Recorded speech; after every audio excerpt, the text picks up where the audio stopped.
Friends, इस chapter के अंदर नेपोलियन हिल ने बताया है एक बहुत बड़ा रीज़न जिसकी वजह से ज़्यादातर लोग अपनी लाइफ में गरीब बने रहते हैं।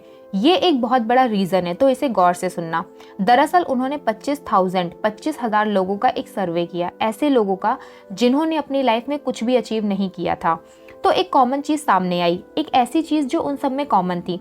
ये लोग अपनी लाइफ में फैसले नहीं ले पाते, फैसले टालते रहते हैं, और अगर फैसले ले भी लेते हैं तो बहुत देर से ले लेते हैं, और उसके बाद में अगर ज़रा सी भी प्रॉब्लम आई तो उस फैसलों को चेंज कर देते हैं।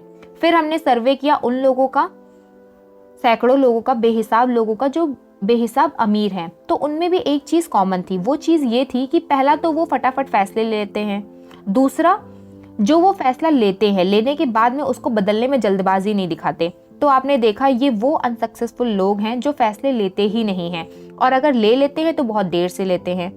फिर उन फैसलों को जल्दबाजी दिखाते बदलने में, जैसे कि हेनरी फोर्ड, उनसे सीखो। जब वो फैसला ले लेते थे तो उस पर अड़े रहते थे कि उसे छोड़ते ही नहीं थे, इसलिए पूरी दुनिया उसे जिद्दी इंसान बुलाती थी।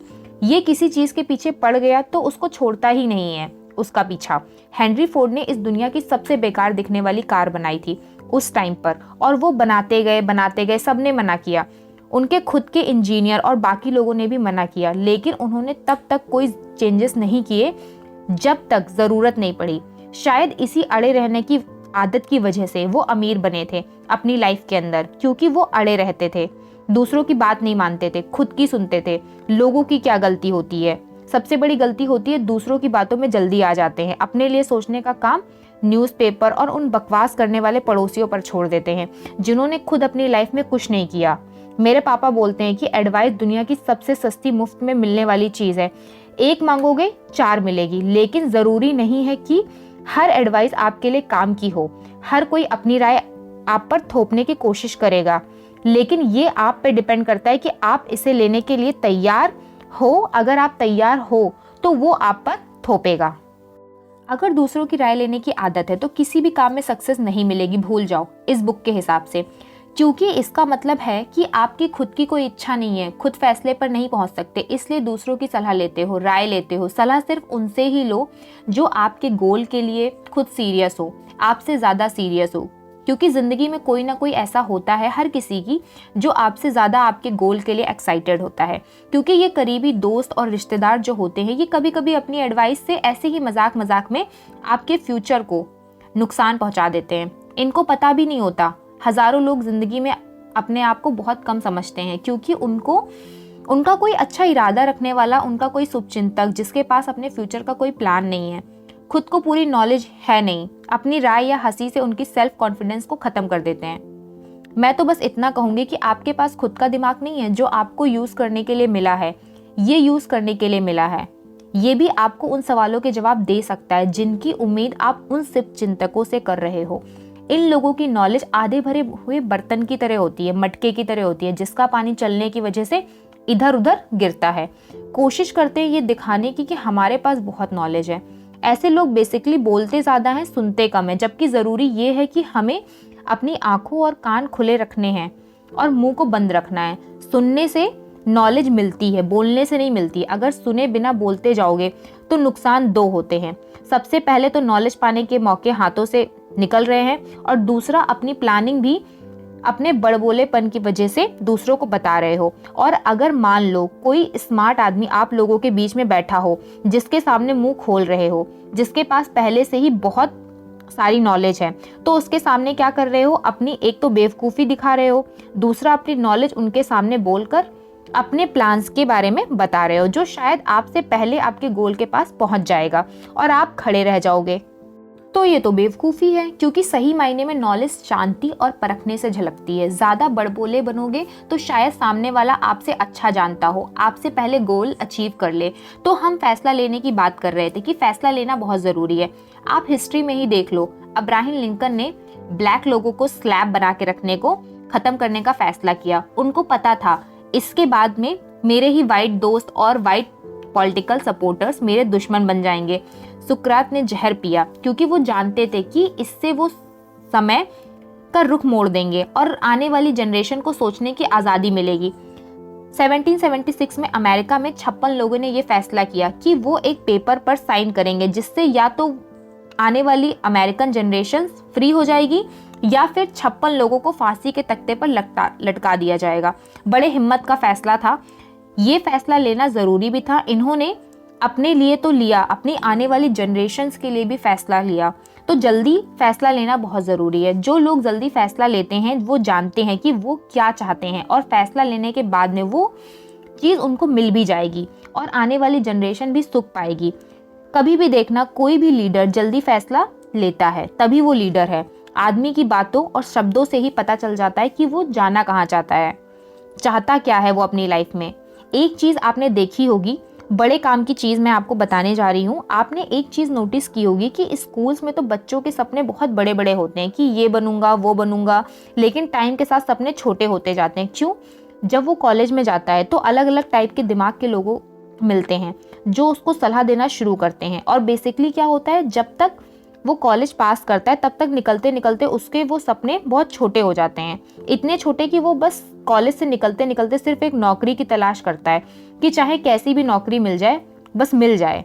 98% लोग नौकरी सिर्फ सैलरी के लिए कर रहे हैं क्योंकि उन्होंने कुछ यूनिक बनने का जो फैसला लिया था उसके लिए हिम्मत चाहिए होती है। और वो सेफ खेलने वाले थे, इसलिए उस फैसले को तो भूल गए और सेफ खेलने में चल दिए लोगों की सलाह की वजह से। सोचो अगर उस वक्त, अमेरिकन लोगों के लिए बोल रहा हूँ यहाँ पर, अगर उस वक्त उन 56 लोगों ने अगर साइन ना किए होते उस पेपर पर तो अमेरिका आज आज़ाद होता क्या? और होता तो कितने टाइम बाद होता।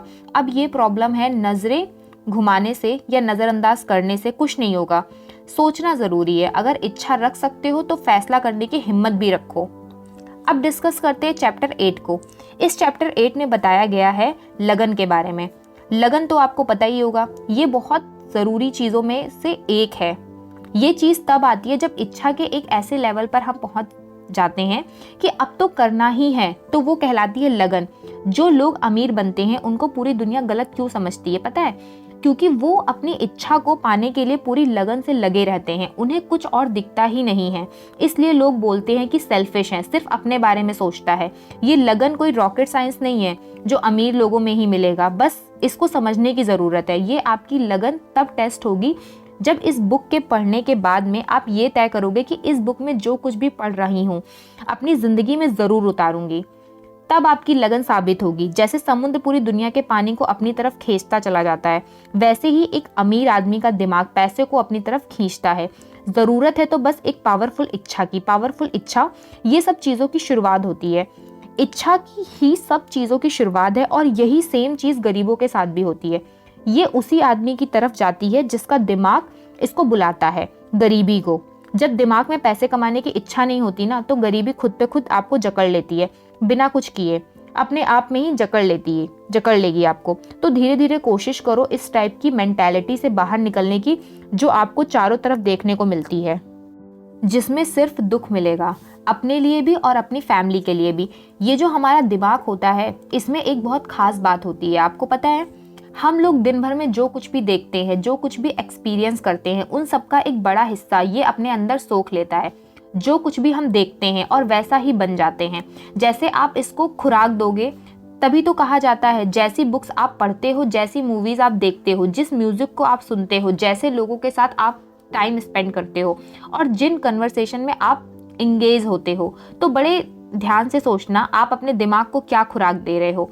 वही चीज़ें आपका फ्यूचर डिसाइड करेंगी, वैसे ही डायरेक्शन में आपका दिमाग आपको लेकर जाएगा। अगर हमें मौका मिले कि हम हमारे सबकॉन्शियस माइंड में झांक कर देख सके, मौका मिले कि इसके अंदर क्या है, तो बहुत सारे ऐसे रीजंस मिलेंगे जो हमें आगे बढ़ने से रोक रहे हैं।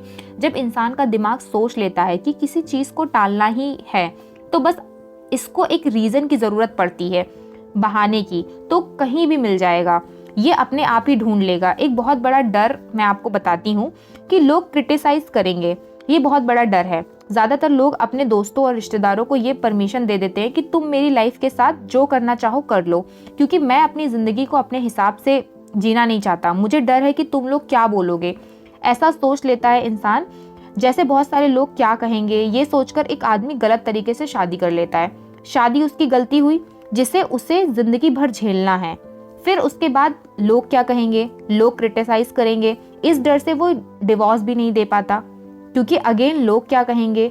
अंदर से वो भी जानता है कि आने वाली जिंदगी बर्बाद होने वाली है, लेकिन इस बात को एक्सेप्ट करने की हिम्मत नहीं होती। और यहाँ पर इस बुक में कहा गया है कि सबसे ज्यादा बूढ़े लोग, जो सीनियर लोग होते हैं, वो लोग चाहते हैं कि ये पूरी दुनिया उन्हीं के हिसाब से चले। ये मानने को तैयार ही नहीं होते कि वो जमाना दूसरा था, उनका वाला जमाना नहीं है, जमाना बदल गया है। जब अंदर से कहीं ना कहीं से ये आवाज आती है कि लोग क्रिटिसाइज करेंगे, तो आंखों के सामने एक इमेज आ जाती है कि पूरी दुनिया मुझ पर ही हंस रही है, उनको कोई और काम तो है नहीं, और वहीं हम हार मान लेते हैं, अपनी इच्छा का गला घोट लेते हैं। इस बुक को खत्म करने के बाद अपनी लाइफ में 100 लोगों से मिलकर उनसे एक सिंपल सा सवाल पूछना, यहाँ पर आपको मैं बोल रही हूँ सवाल पूछने के लिए, एक सिंपल सा सवाल पूछना कि तुम अपनी जिंदगी में चाहते क्या हो और उसे पाओगे कैसे। ये उन लोगों से पूछना जो आपको सलाह देते हैं। मैं श्योर हूँ कि 98% लोग ये क्लियर जवाब नहीं दे पाएंगे। कुछ तो बोलेंगे सेफ्टी, कुछ बोलेंगे पैसा, कुछ बोलेंगे सुख, लेकिन ये क्लियर एक्सप्लेनेशन नहीं देंगे कि इन चीज़ों को वो पाएंगे कैसे, कोई नहीं बता पाएगा। एक इशारा भी नहीं देंगे कि कैसे हम लोग पाएंगे, क्योंकि उनका कोई प्लान ही नहीं है। हेनरी फोर्ड और थॉमस एडिसन से सीखना ज़रूरी है। कई सालों तक मैंने इनके करियर पर निगाह रखी थी। इनमें बस एक चीज़ कॉमन थी, लगन। वो बहुत ज़्यादा थी इनमें। अगर अभी भी यकीन नहीं होता तो मोहम्मद की लाइफ पढ़ लो। उनके पास फॉर्मल एजुकेशन भी नहीं थी, कोई चमत्कार भी उन्होंने नहीं किया था, 40 साल तक कुछ बड़ा भी नहीं किया था। लेकिन जब उन्होंने लोगों को कहा कि वो गॉड के मैसेंजर हैं, तो लोगों ने बहुत मजाक बनाया। वहाँ जहाँ वो पैदा हुए थे, मक्का, वहाँ से इनको निकाल दिया गया। फिर उसके बाद 20 साल बाद कुछ और ही वो बनकर निकले। कुरान की आयतों ने उनकी जिंदगी बदल डाली। ये होती है लगन। आज के चैप्टर में बस इतना ही, बाकी का नेक्स्ट चैप्टर में।